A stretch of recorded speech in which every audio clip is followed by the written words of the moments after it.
Hey, I'm Aaron from the Michigan School of Apologetics. How are you? In this video, I want to share with you 3 unique ways that the Bible is true.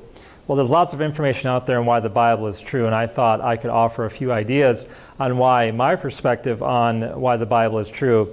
You know, I'm with a ministry called the Michigan School of Apologetics, and this is my manual that I wrote on the seminar, and actually this is the 9th revision of my manual. And one thing that's really humbled me is that every class I teach, I find an error. I find a misspelling. I find something that I thought I wrote that wasn't accurate.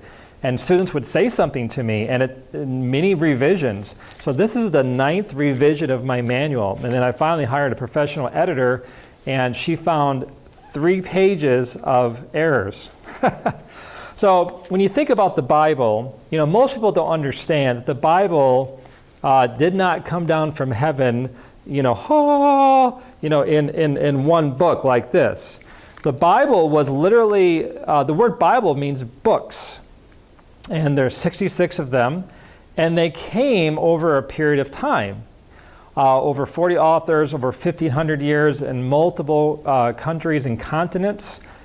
And then later on, many years later after Jesus, they compiled all the prophets of the Old Testament, the Gospels, the letters of Paul, Peter, the book of Revelation, and many, many years later, they finally compiled all this into what we call the Bible.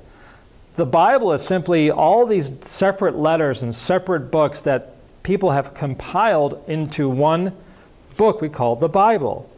Now, what's fascinating about this is that if you just picked up this book and read it from cover to cover, it feels like someone wrote it. It feels like there's one author. It feels like there's one theme. It feels like there's one message to it.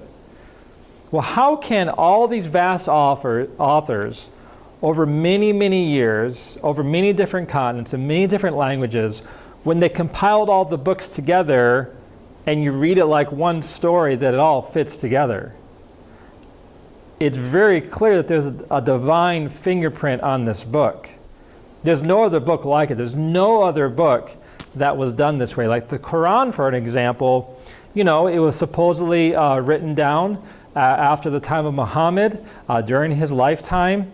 But the Bible is much more complicated and spread out. And so how do you understand that it was all pieced together that way without the fingerprint of God on it? It's really amazing. So that's number one.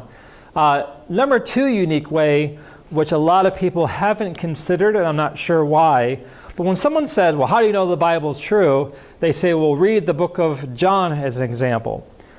Well, one book that's really blown me away is the book of Romans. Like, when was the last time someone challenged you to read the book of Romans?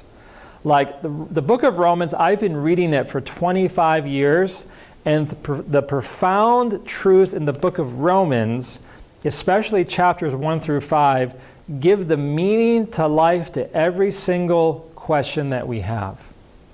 It is a profound book. So next time someone challenges you to ask you why the Bible is true, challenge them to read through the whole book of Romans.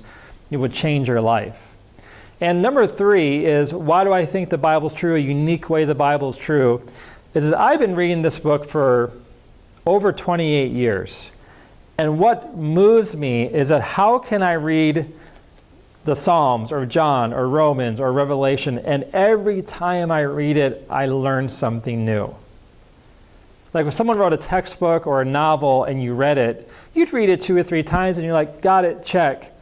But how can you read these books and these pages over and over and over and over again and still learn?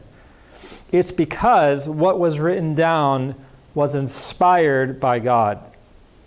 And if inspired by God, God's mind is infinite. God's ways are perplexed. God's ways are amazing. And the Holy Spirit, God the Holy Spirit, is always present to remind us, convict us, teach us through an infinite text called the Scriptures or the Bible that God is always teaching. It's quite amazing. So these 3 reasons I've just been thinking about why the Bible is true, about how can you put all these pieces together and it makes sense. Just one book of the Bible, the book of Romans, is amazing. I mean, think about it. A text written over 2,000 years ago, and it answers every question we have.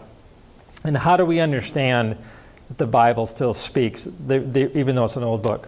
Well, think on those things. Tell me what you think. Have a great day. God bless you.